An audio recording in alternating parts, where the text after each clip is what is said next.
Alright, alright. So, back again.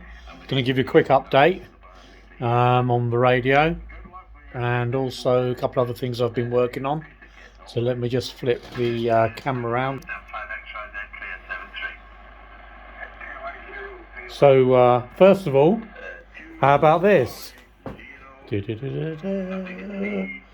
a little bit of a move around in the shack. I picked reliable old IKEA desk up and second hand on marketplace, and reorganised the shack today. Last couple of days. Haven't done much construction. I did manage to blow my linear up, but that was self-inflicted. That's all working again now. I'm going to talk about that again later. But we've got the shack reorganised and a bit more in order now. The funny thing was, I went for all miniature stuff because I had such a small desk I was working on before, and now I wish I bought some larger bits and pieces for, like my oscilloscope, for example, is a tiny little portable one, and now I wish I bought a bench one, but never mind. It's all things for the future. But let's talk about the radio. So, what have we been up to? Put a bit of light on it. Put my glasses back on. So, speech processor board has now been installed. And I've tested it out on the scope and it's all working.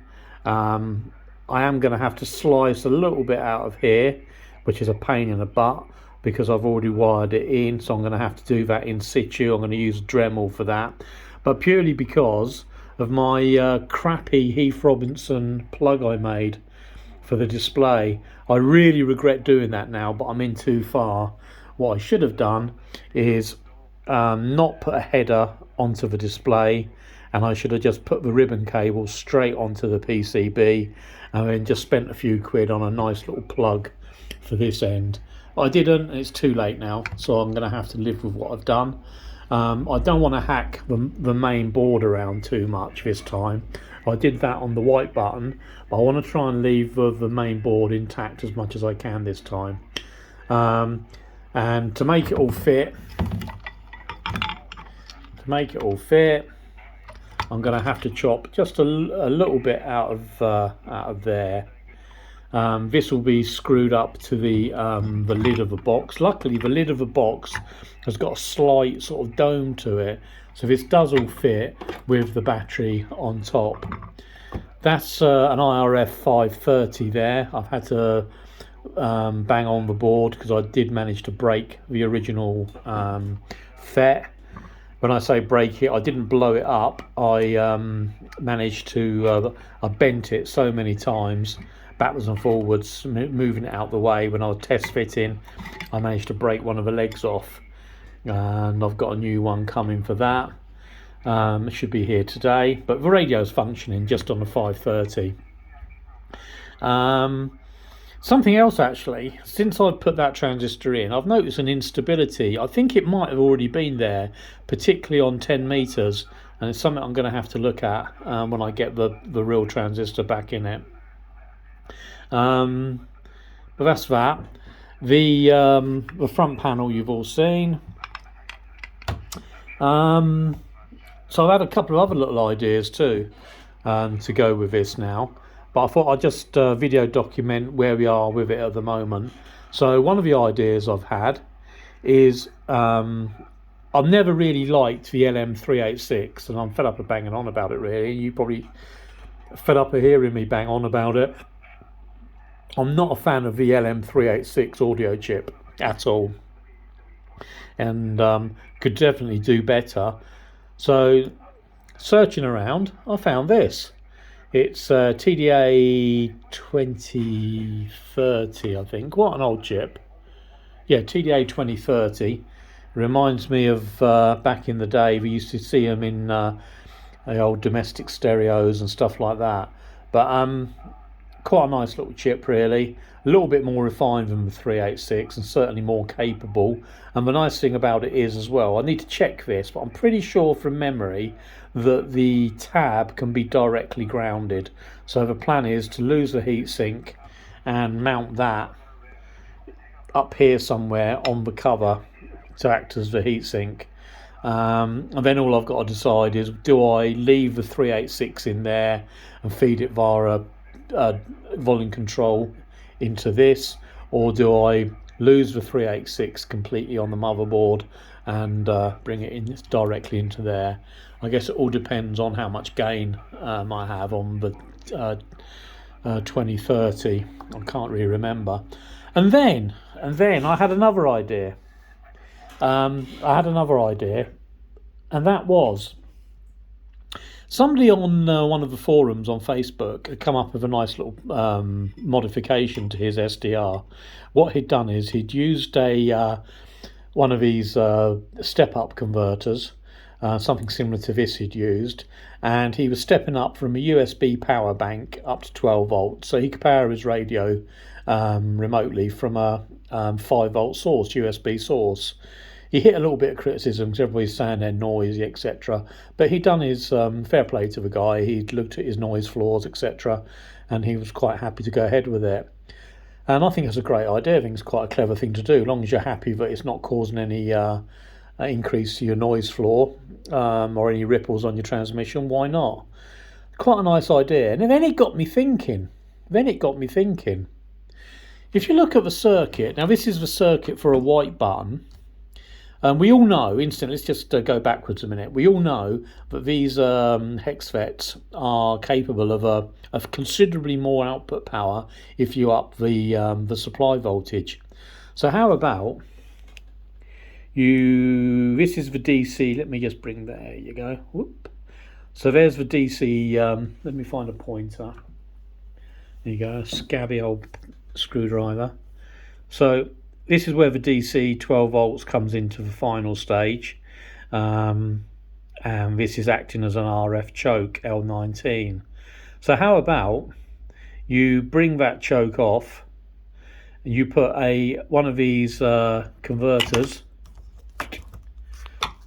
in line, and then you bring the output voltage for your final up.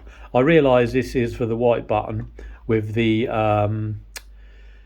3 BS170s, but anyway, it's still the same basic principle, isn't it? We all know these circuits are pretty much the same. So I was thinking that maybe it's worth a test anyway. I've checked, and the two earths are one on this. Some of these DC converters use a floating earth for the output, but I've checked, and on this particular converter, step-up converter, the ground is ground in and out, so that's a good thing. So it uses a shared ground input and output. So I was thinking maybe using a step-up DC converter in line with this power source here, to bring the voltage up just for the final stage. I'm not suggesting you take it up a lot, but you could bring it up maybe, I don't know, 18 volts or something. I know from the tests I made on the little linear, 18 volts yield me incredible gains in outputs. The only thing I'm a little bit concerned about, of course, is the fact that this runs in class E. But in fact, I think that's probably a good thing, because you're not relying on the power rail here to provide your bias as you do in class AB.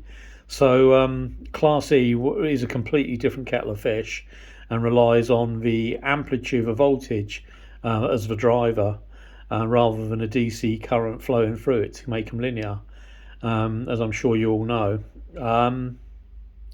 So it's just sort of ideas I'm having. I'm going to run a few tests at some point. I'll probably run it on that radio first, just to make sure. I really don't want to start messing this board up.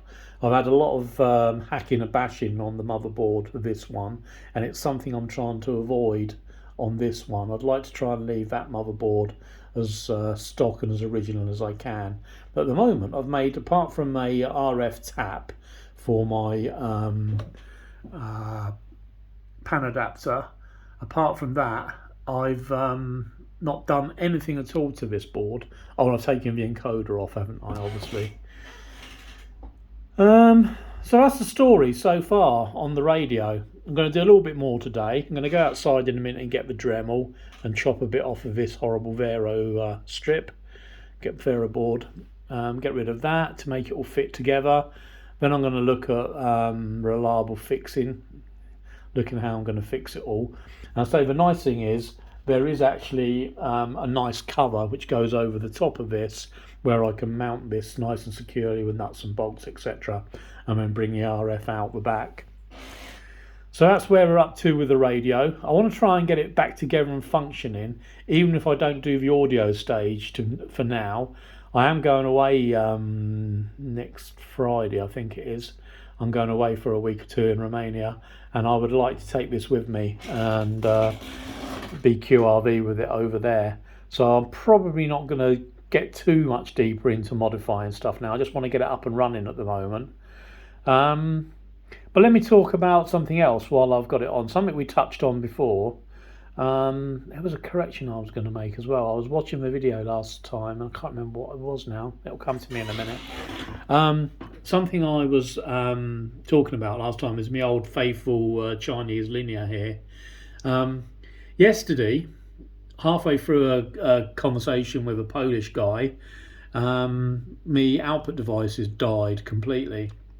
Again, I'm getting really quick at changing these output devices now, I tell you. But my output devices died again. Started drawing loads of current. Before I had a chance to switch anything off, bosh, it was too late, gone. And eventually, I tracked it down to an incredibly high VSWR, and it was a water damage in one of my connectors outside. It had been corroding away and it's finally given up. So I resolved that, and then I realised I didn't have a matched pair or a same batch pair of FETs to go in. FETs to go in on the for the output. So I had a look around in my box and I found some I think IRZ 44s. Really nice power FET, but they got a really low gate voltage. So I had to play around with the bias. So I found a bag of them, what I bought from some Chinese supplier, and I did blow the first two up instantly on switch on because the amplifier was biased up for 530s, and they require much more voltage on the gates.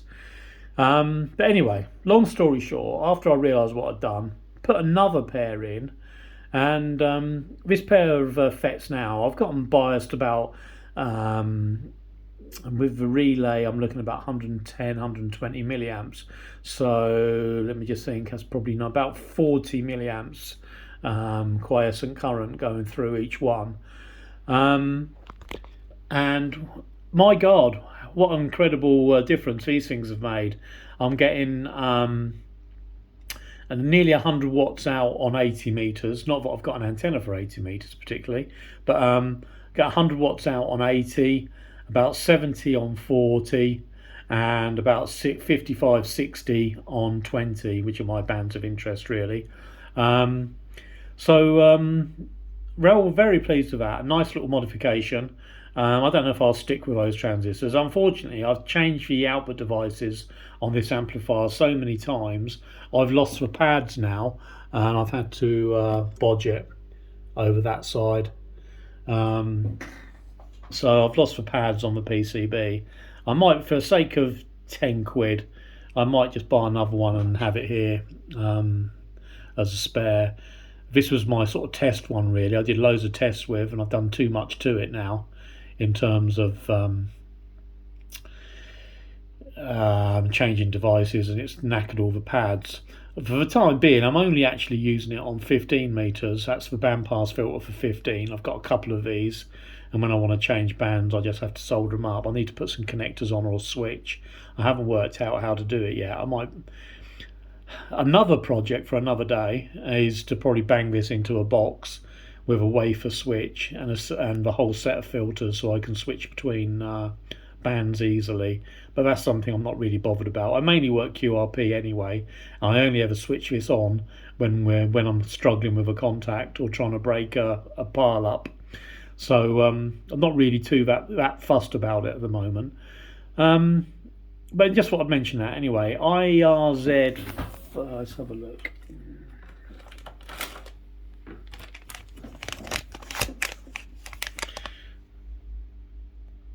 Yeah, IRZF 44Ns. Interestingly, I bought these through Temu, which is a bit like Wish. I bought a batch of semiconductors that looked interesting. I paid next to nothing for them, and when they arrived from China, they had an English address on them. But anyway, manufactured in China, seem to be reasonably good quality.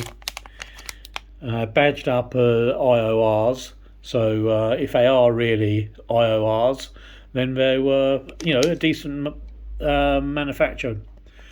So there you are. Just thought I'd mention that. Very interesting. But if you do use them, buy them and use them, make sure you wind down the bias to begin with, and then bring it up slowly, and use a current limiting power supply if you've got one. Just so you can find the happy spot. Okay, with that, I'm going to wrap it up now, and I hope you all have a decent day. Enjoy working with DX.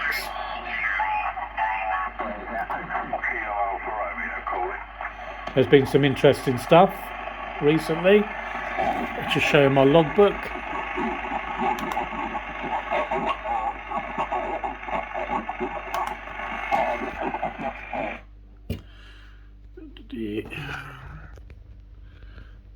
There you go. So I've had some nice contacts recently. Nothing spectacular on there. What's that? Thailand. So I've been enjoying 15 meters a lot. I've had lots of fun on 15, and I really like it. It's a nice band. First page. I do hate the way that seems to work in reverse. Maybe it's my brain working in reverse, but there we go. I've had a couple of Madeira. Was quite nice. Not an island you hear every day, is it? Been some interesting stuff on, particularly on 10. I don't use the amplifier on most of these bands, and when it's open, of course, 10 meters and 15 meters, you don't actually need the amplifier anyway. As long as you can crack the pile up, you're okay. So I had a couple of interesting contacts. Very pleased with how it's been going, and that's all on the white button, which is now running version 4 of Rob's. There we go, of Rob's software. Okay, right. Thanks very much for watching, and I'll post another instalment on the radio probably when I've almost got it back together, I think now, because I am going to start working this week, getting it back together so I can take it with me next week. Okay, cheers for now.